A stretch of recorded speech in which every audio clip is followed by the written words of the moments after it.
expulsaram 13, 22. Josué capítulo 13, 22. Eu vou deixar vocês lerem, tá? Mesmo que eu já achei, para poder nós termos interação.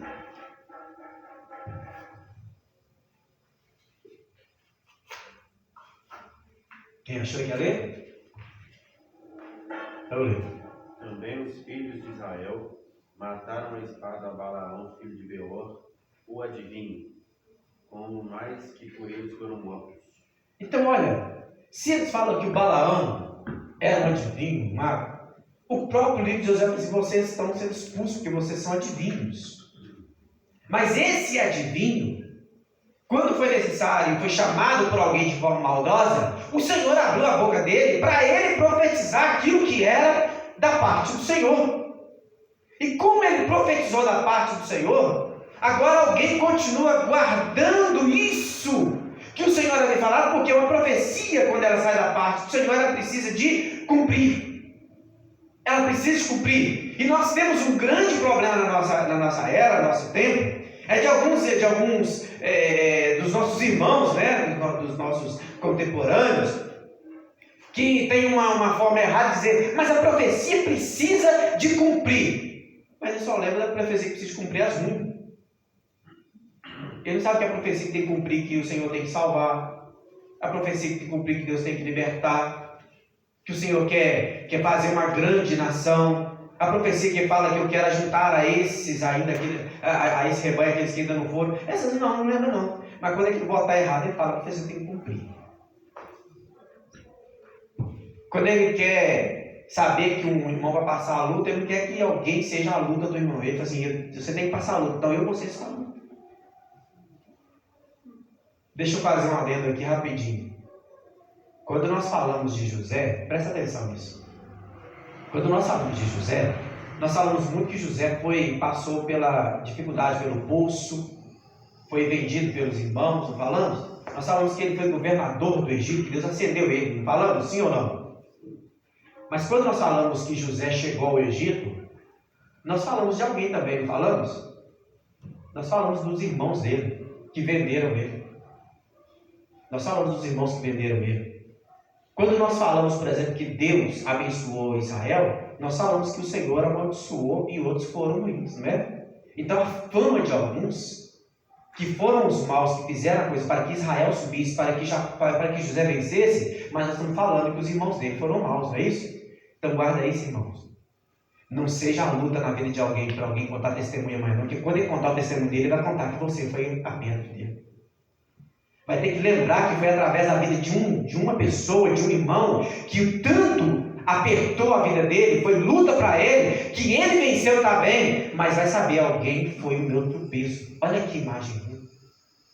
Então peça a Deus: Senhor, se o Senhor vai provar fulano, por mim não tem misericórdia, minha vida não. Vai usar outro para provar ele, eu não. Quando ele contar o testemunho dele, não tem que lembrar que foi eu que provei, não. Guarde isso, irmãos, às vezes nós não pensamos isso. Às vezes nós não lembramos desse detalhe, que um dia Deus vai dar vitória àquele que nós estamos empurrinhando. E quando ele contar, ele vai lembrar quem é que foi o instrumento. Do mesmo jeito que ele vai assim: que espírito que vai levantar contra a casa? Ele levantou um espírito lá, que é na vida dos Edequias. Os Edequias estavam demoniados. Aí vai lembrar de quem? Do demoniado. Então cuidado, peça a Deus: Deus, o Senhor pode provar quem o Senhor quiser, mas por favor, através da minha vida, o Senhor não prova tudo. Porque depois, quando ele contar a vitória dele, eu não quero ser o instrumento do Senhor. E o Balaão, ele foi isso, mas a profecia que o Senhor pôs na boca dele ficou. E então é interessante, vamos para Salmo 72, versículo de número 10. Vamos saber de onde que esse povo veio. Existia uma profecia que havia de vir. Eu vou ter que começar a correr, porque a gente empolga, mas o relógio também fala assim: eu tenho meu curso natural, e você empolga. Então, você empolga, eu vou naturalmente. Eu sou seu amigo, eu sou amigo de todo mundo. Então vamos, 72:10 disse: paguem-lhe tributos os reis de Tarsis e das ilhas, os reis de Sabá e de Sebá, lhes ofereçam presentes, e todos os reis se prostrem perante ele, todas as nações o sirvam. Então quem são esses magos? Os reis que estavam profetizados, que viriam para servi-lo.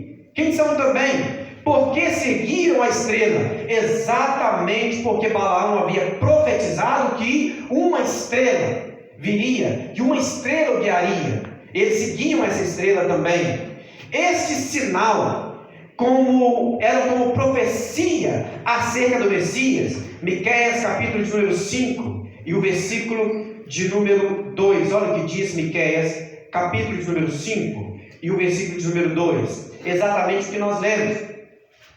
Quando ele fala que haveria uma estrela, e o Miqueias profetiza: Tu, Belém, Efrata, tu és uma cidade muito pequenininha, como o grupo de milhares de Judá, mas em ti sairá o que há de reinar em Israel. Olha, interessante que a profecia fala, e como a profecia relata, e quem estava com Herodes, porque havia um grupo comprado, que eram os fariseus, os saduceus, os escribas. E quando fala de escribas eram estudiosos da lei, também chamados de advogados, ou pessoas que interpretavam a lei, interpretavam tudo isso, então eles sabiam muito bem. E como alguém que está sob a égide, sob a mão do governo, então tem que saber mais ainda.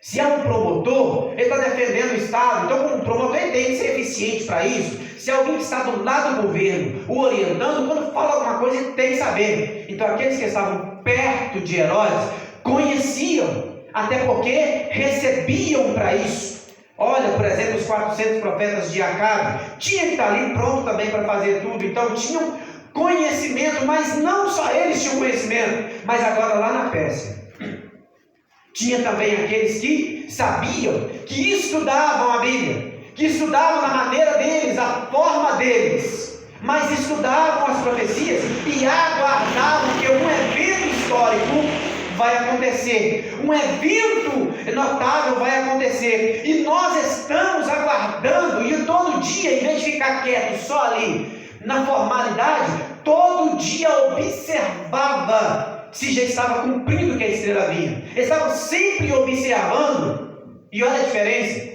porque às vezes nós cremos na palavra, mas nós não observamos os sinais.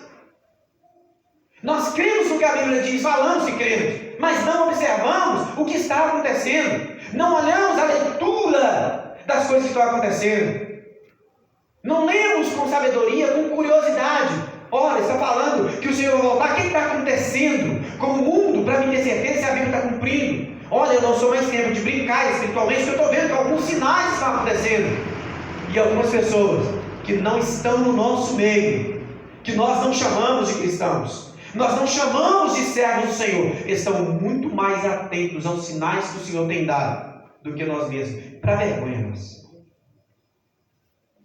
Eu vou falar algo aqui, vou até falar fora do microfone para não haver mais interpretação, embora estou sendo gravado, mas é interessante que vai chegar a mais pessoas.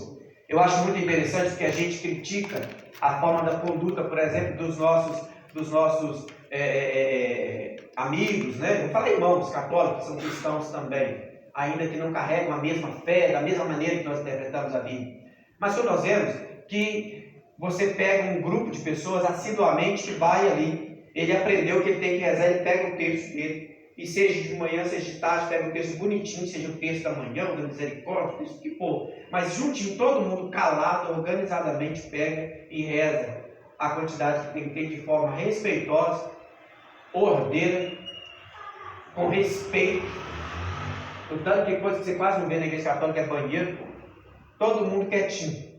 E vai para trás com o católico, como por exemplo o grupo espírita e muitos outros grupos também, pegam a Bíblia, lei que nós temos que ser cuidar dos nossos irmãos, e ele vai socorrer pessoas com cestas básicas, com comida, embora tenhamos aproveitador, mas mesmo assim vão colocar na prática aquilo que eles aprenderam do Evangelho. Por quê? Eles creem que é assim que eles estão agradando ao Senhor. Aí na reunião deles não tem batismo com o Espírito Santo, na reunião deles não tem mover, não tem barulho, não tem nada, aí você fala lá também não tem nada, só que eles estão vivendo na prática aquilo que o Senhor disse, e nós viemos para a igreja, e estamos dando glória a Deus, sacudindo, mas estamos deixando alguém do nosso lado entrar e sair com fome, passar necessidade em casa, morar, enquanto nós estamos bonitinhos na casa muito boa, alguém está com a casa cheia de goteira, a gente vai lá e ora por ele, mas não leva uma telha nova, não tem compaixão